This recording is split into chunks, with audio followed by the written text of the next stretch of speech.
Nah, ketika Fatihah itu sebegitu keramatnya, sebegitu topnya, itu setan rapat, singkat cerita itu yang tadi dipimpin oleh iblis yang sedang terkapar apa? Terus tali obatnya nggak ada, cuma dia shock karena ada surat yang turun yang melafatkan itu pasti selamat dari apa? Neraka. Nah ini gimana saran Anda? Terus sarannya adalah bikin orang-orang itu lupa, tidak baca Fatihah. Nah ini rapatnya iblis. Idzabu wajtahidu hatta tufilu qulubahum hatta la yaqulu hadis surah. Kala yuksiru qiraataha wa la yakunu lahum ajrun wa thawabun bal yakunu lahum adzabun wa iqabun. Kemudian yang terakhir saya beri ijazah tentang Al-Fatihah ya, karena ini surat yang populer. Kalau saya ijazahi Quran 30 juz pasti sampean enggak hafal. Atau ijazah surat Baqarah. Kalau mau Baqarah mau. Ijazahi surat Baqarah mau 2 juz setengah. Mau Mas Asep? Ya Fatihah aja yang gampang ya. Nah, ya kulhu Fatihah ini paket ringan ini. Tapi pahalanya apa? Besar. Ini beda ya, artinya selama ini mungkin Anda baca tapi monoton ya. Tapi ini saya bacakan teks aslinya tentang istilahnya itu mazaya itu kelebihannya Fatihah. Saya baca Arabnya dulu, nanti ini terakhir ijazah tadi kan saran-saran umum tentang sosial. Ya, pokoknya jadikan kebaikan itu punya nilai sosial yang baik lah. Jadi nanti orang yang nggak amanah nggak laku, ya calon bupati, gubernur, presiden yang nggak amanah juga nggak laku. Begitu juga kiai yang tidak amanah juga nggak laku, suami yang nggak amanah juga nggak laku, istri yang nggak amanah juga. Sehingga kebaikan ini jadi nilai sosial yang dalam tanda kutip sudah keniscayaan. Yang diinginkan Allah itu seperti itu, bukan kebaikan yang dipaksakan karena kekuatan negara. Maksudnya kalau bisa kebaikan itu tidak usah dipaksakan. Memang sudah satu kebutuhan. Kayak cerita-cerita di negara maju itu, bahkan apapun jatuh itu nggak ada yang ngambil apa itu. Makanya gambarannya Mekah Madinah kan gitu kan, barang jatuh nggak ada yang berani apa ngambil. Itu saking sudah jadi sistem. Sehingga banyak negara di Eropa itu yang sampai nggak punya tentara, nggak punya polisi karena kebaikan itu sudah. Nah kita kan masih capek, polisinya aja capek apalagi masyarakatnya, karena kebaikan itu belum jadi nilai bersama. Nah kita selain ditopang negara, ada polisi, ada tentara, itu kita usahakan kebaikan itu jadi nilai bersama. Tadi wa'tamiru bainakum bima'ruf. Dan kita punya reputasi yang bagus dalam bab ini. Saya masih ingat kecil saya itu yang jilbaban hanya keluarga kiai, sekarang rata-rata masyarakat itu jilbaban. Dulu yang sekolah SMP, SMA itu jilbaban kadang dulu malah dilarang ya, harus sama seperti itu seragamnya. Sekarang sudah boleh. Dan nyaman. Lama-lama yang dapat simpatik ya yang pakai pakaian model tertutup seperti itu. Lama-lama gamane cara wong golek mantu ya golek yang seperti itu daripada yang blodor.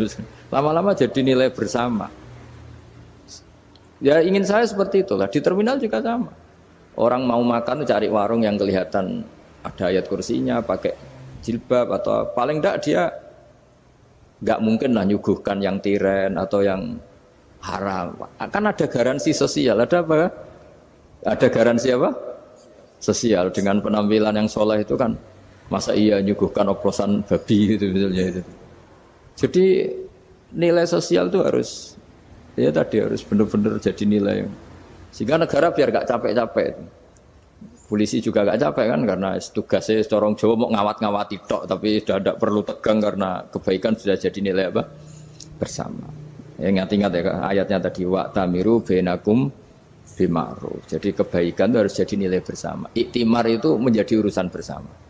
Makanya kalau kita rapat besar disebut apa? Muktamar. Muktamar itu urusan bersama. Ya tadi, imamnya sholat juga menopang Gojek karena enggak lama-lama nopang Grab, nopang Kernet, nopang penjaga Indomaret, penjaga bensin, pom bensin. Lah dia hanya punya waktu 5 menit terus imamnya baca Baqarah kan. Iya imamnya mursyid, mungkin dia tambah lama tambah dapat aplaus dari muhibbinnya, tapi makmumnya Dia tambah lama dapat penghormatan dari pecintanya, tapi kitanya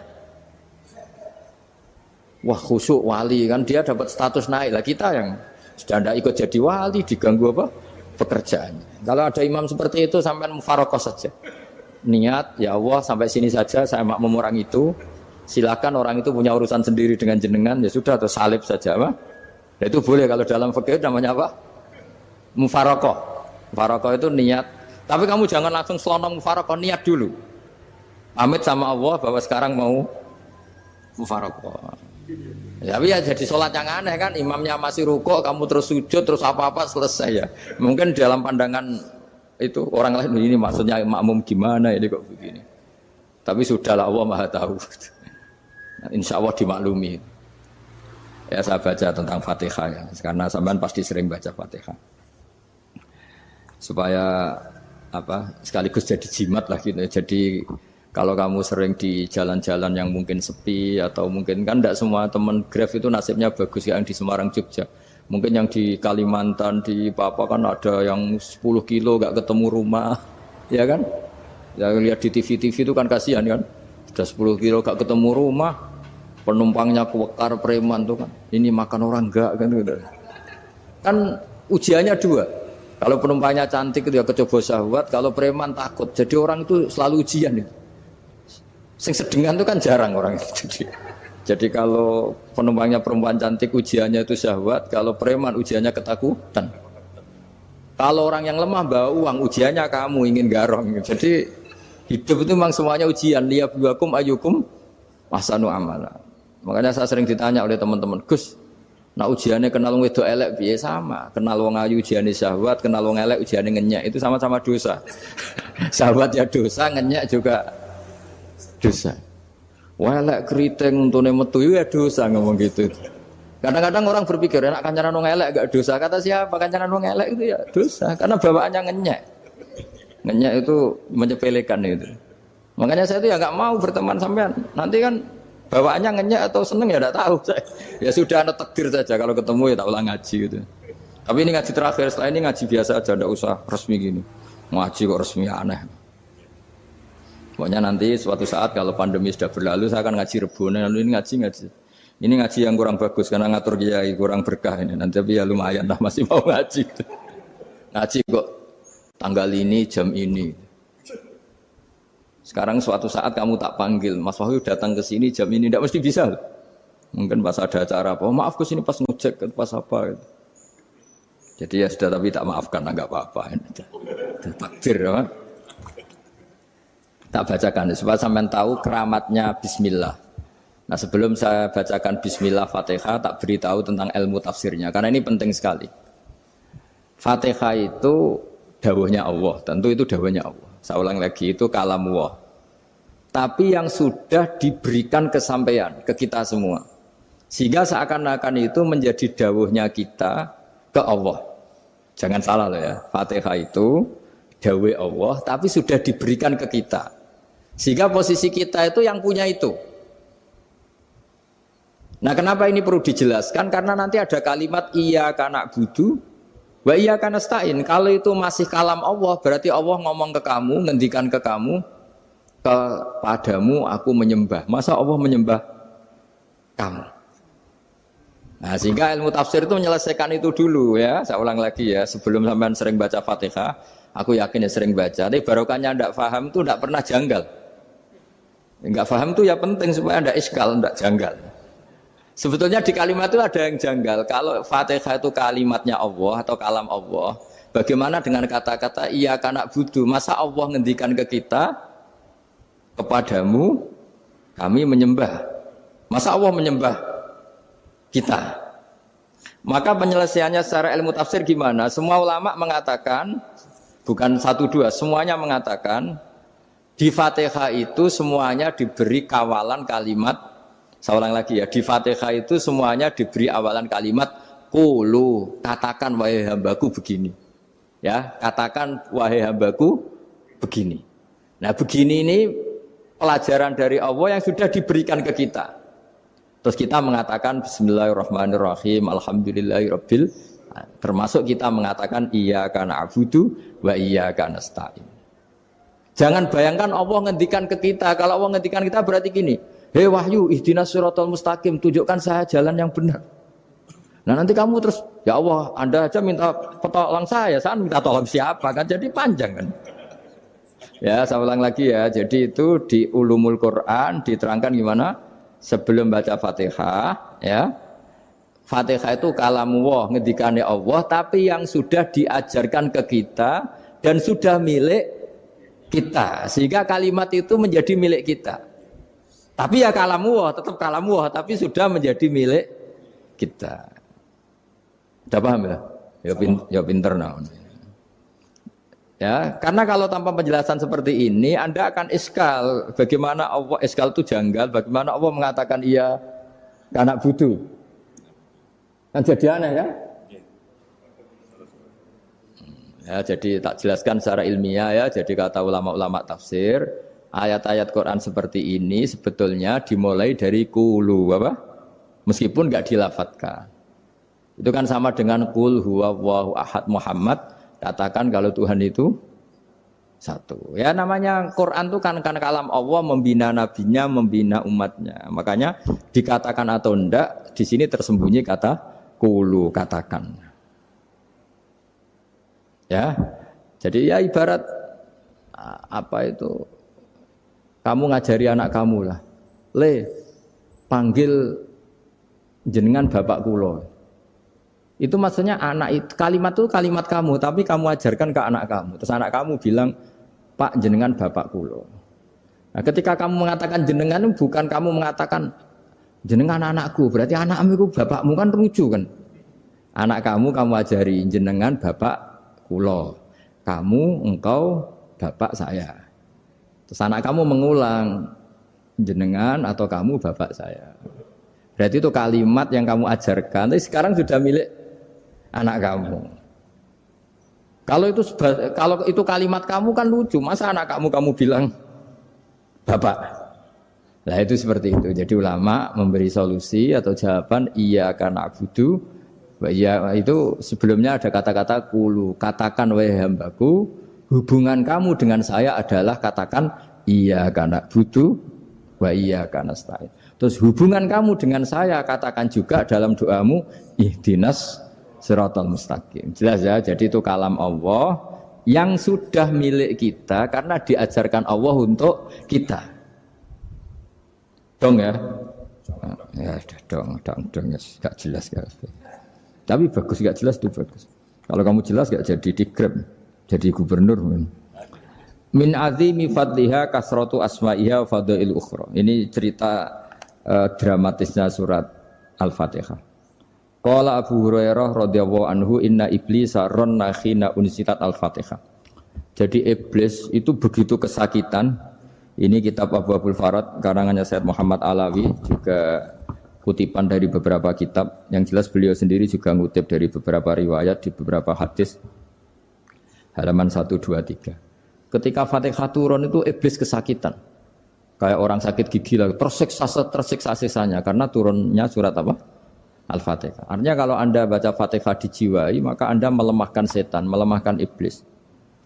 Wa qala Mujahid, khina unzilat Fatihatul Kitab ronna fastama indahu asyayatin. Jadi ketika Fatihah itu turun, iblis itu terkapar lah kira-kira. Sampai dijenguk banyak setan. Itu mana di ICU lah kira-kira gitu kalau sekarang itu. Entah Covid entah enggak tahu, pokoknya di ICU sampai dijenguk banyak setan. Enggak tahu bawa apa enggak tahu, pokoknya dijenguk banyak setan. Ono yang nyangoni karena ini apa? Ketuanya apa? Pingsan, sakit. Jadi iblis itu sakit sampai dijenguk anak buahnya setan-setan. Ya, semoga kalian semua tidak kenal setan. Kalau kenal berarti teman, apa? Wa qalu misla dzalik. Wa qala lahum laisa mimma taquluna syai'un walakin unzilat suratun laisa ajru qailiha illa an harrama alaihi nar jahannam. Saya ini bukan sakit fisik kata iblis. Kamu tidak usah jenguk saya, datangkan dokter terbaik, tidak usah. Saya ini tidak sakit fisik. Saya ini sakit karena ada surat yang diturunkan, yang pahala yang melafatkan surat itu pasti selamat dari neraka. Padahal misi terbesar saya ini supaya manusia masuk neraka. Sekarang punya tamengnya. Wah pusing kan? Ya seperti orang lah, goda sampean ternyata sampean setia, itu kan pusing. Nah ternyata tidak setia, itu yang akhirnya ribet kan itu. Jadi iblis itu cita-cita terbesarnya kan semua orang itu masuk neraka. Nah sekarang turun satu surat yang gara-gara surat itu siapapun yang baca dijamin selamat dari neraka. Jadi walakin unzilat suratun laisa ajru qailiha illa an harramallahu alaihi nar jahannam. Karena jadi dia shock lah kalau orang di Jawa itu bilang shock. Aduh sial nasib saya ini umat nggak bisa saya goda lagi karena punya tamengnya tadi punya. Qad tolakaidukum mamakrukum. Rekayasa kalian sekarang itu tidak ada gunanya semua. Nah, ini alhamdulillah di Indonesia kelihatan kan banyak yang miskin, banyak yang susah. Tapi selagi mereka masih sholat, itu keinginan mencari halal itu masih tinggi. Kayak apa kita di tengah kota, jauh dari anak istri, jauh dari tetangga. Biasanya kalau orang jauh dari anak istri, tetangga kan sakar PDW. Tapi yang soleh masih banyak, sudah jauh dari keluarga tetap lurus. Loh kalau yang dekat lurus kan wajar, konangan wong akeh kan. Ini sudah jauh masih lurus. Nah ini enggak lepas dari barokahnya surat apa? Surat Fatihah tadi. Jadi karena ada surat yang menjamin pelafalnya atau qailiha terbebas dari api neraka. Wa qalat as-sayatinu lahu is ayyusa'in ta'muruna ya maulana. Faqala lahum idhabu wajtahidu hatta tukhfilu qulubahum hatta la yaqulu hadhihi surah. Lalu kita gimana? Jari para setan gitu. Lalu kita gimana? Terus kata iblis, sudah bikin mereka lupa sehingga tidak baca lagi. Selagi masih baca kita pasti keok. Jadi kalau sampean sudah jarang baca Fatihah itu berarti sudah bagian dari kemenangan apa? Iblis. Jadi kalau sampean sudah jarang baca Fatihah itu berarti bagian dari kekalahan Anda, kemenangan iblis. Masih sering baca? Berapa kali? 5 kali sholat. Terus apa lagi? Kalau ngajarin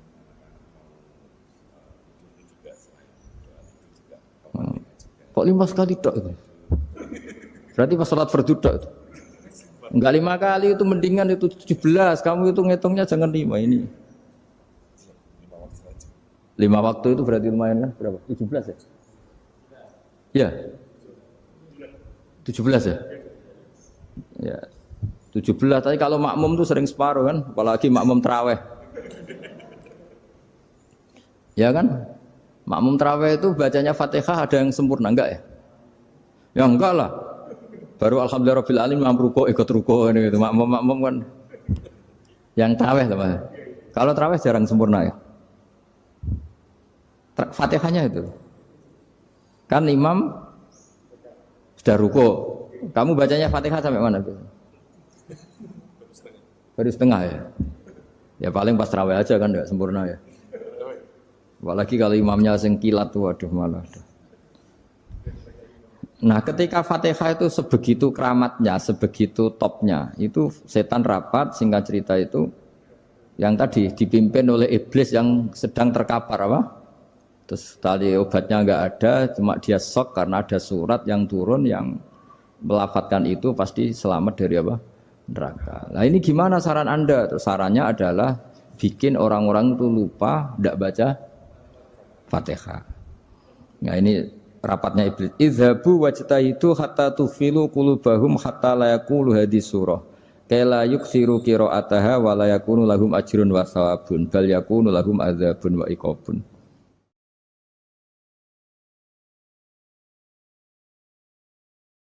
Jadi saya mohon selama ini Anda sudah baca, tapi mungkin hanya rutin saja. Napa rutin saja? Jadi barokahnya ngaji ini kamu punya kekuatan atau punya semangat membaca karena ini surat yang luar biasa. Ibarat gini, kalau sampean tanya, saya juga sering mikir, masa Gus hanya surat kok punya kekuatan seperti itu?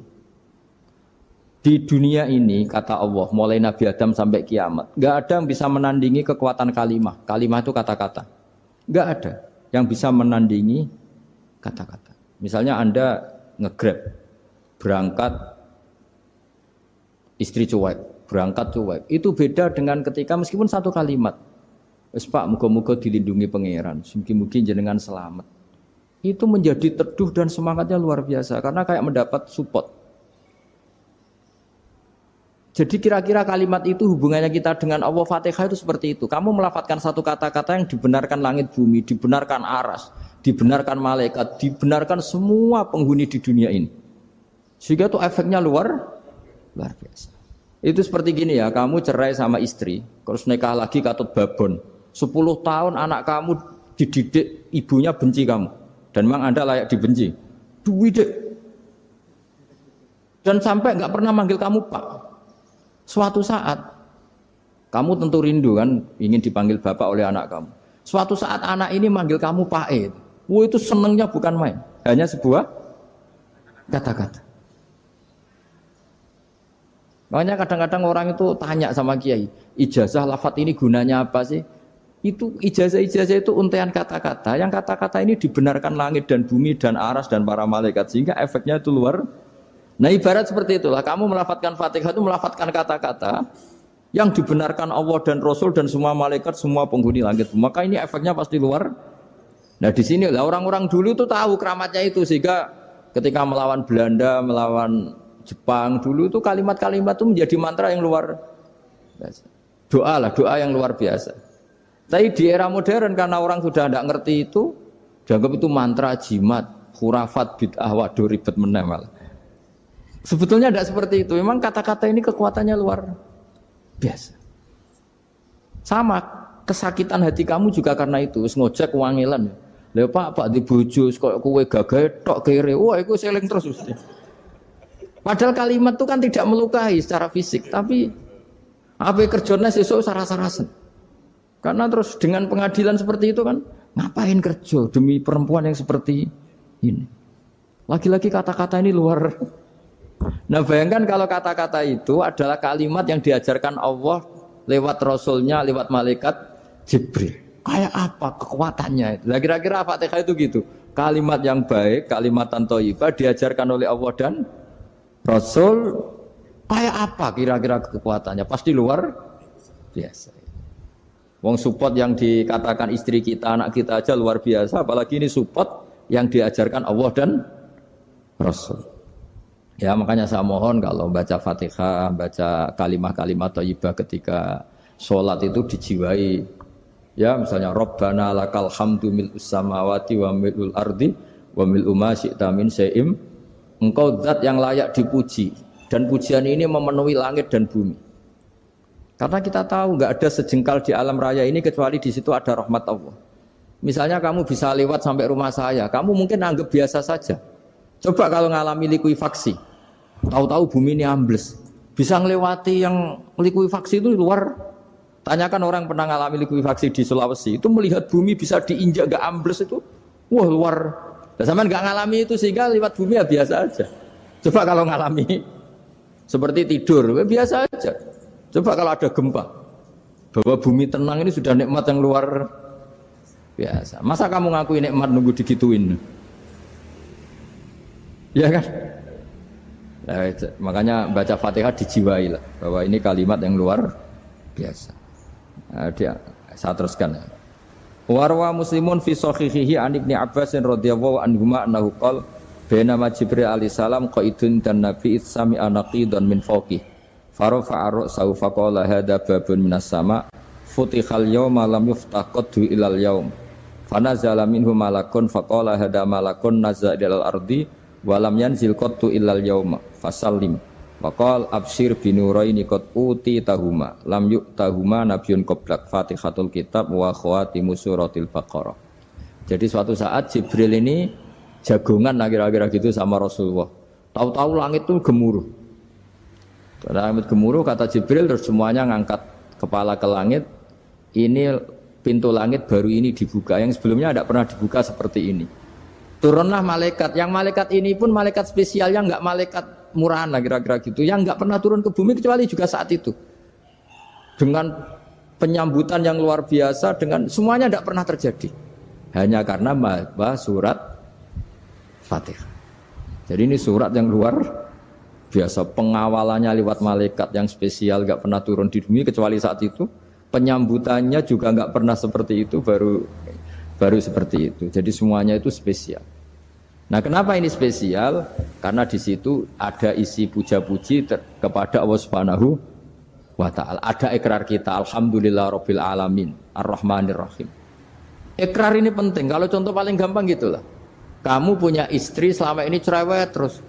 Suatu saat ngomong, Pak, tak angen-angen ra ono wong lanang koyo sampeyan.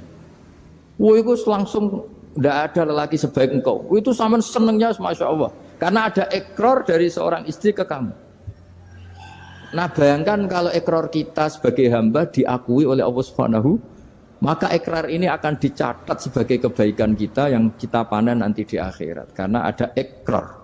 Kita ikrar bahwa alhamdulillah rabbil alamin. Kita ikrar ar-rahmanir rahim. Kita ikrar maliki yaumiddin. Kita ikrar iyyaka na'budu wa iyyaka nasta'in. Sampean misalnya jadi orang Indonesia, ketemu orang Indonesia yang makmur di Jerman, terus lupa Indonesia. Kamu orang Indonesia? Enggak, saya enggak orang Indonesia. Mangkel gak kira-kira?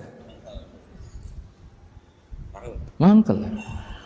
Karena salah ikrar kan gitu. Ya, jadi saya mohon jangan anggap kalimat itu hal yang biasa, tapi luar biasa. Nggih, ngoten mawon. Assalamualaikum warahmatullahi wabarakatuh.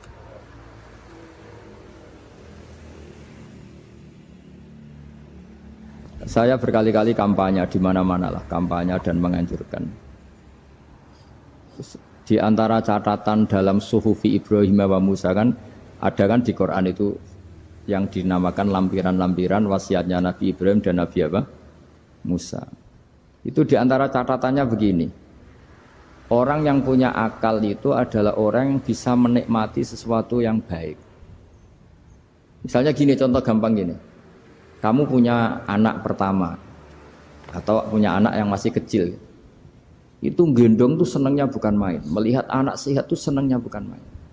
Mungkin saat itu banyak orang yang sedang maksiat dengan perempuan nakal atau dengan teman-teman nakalnya, yang nganggap seperti itu tidak nikmat. Tapi andaikan ini ditimbang ya ditimbang. Yang maksiat betulan, misalnya paling ukuran bahagianya itu 70%. Tapi yang ini, yang nimang anak baru lahir atau masih kecil, corong Jawa ngeloni anak, bisa saja bahagianya itu sampai 100%. Artinya selama ini kesalahan kita adalah nganggep maksiat itu pasti menyenangkan dan taat itu tidak menyenangkan. Makanya saya berkali-kali fatwa, untuk melawan kenikmatan maksiat, orang harus terbiasa menikmati taat, menikmati kebaikan. Jangan kira kita nimang istri nikmat, nimang anak nikmat, ketemu teman yang lama tidak ketemu juga nikmat. Artinya kita akan melewati berjam-jam untuk jagungan sama teman, sama anak, sama istri. Dan itu harus kamu nikmati supaya mengganti tidak berkebutuhan nikmat yang lewat jalur maksiat. Jadi saya mohon sarana-sarana yang menyenangkan itu, yang taat itu kita maksimalkan. Makanya bapak saya itu sering pesan, kowe nak ngaji sing guyon, sing seneng. Nganti wong maksiat itu karena cari kesenangan. Coba kalau kesenangan itu sudah didapatkan saat taat, maka tidak butuh lagi kesenangan yang berbentuk maksiat. Makanya orang-orang wali dulu kalau sudah sholat itu gak bisa berhenti karena merasa nikmat. Makanya Nabi pernah ngendikan wa qurratu aini fi sholat, nyaman saya itu kalau sedang sholat.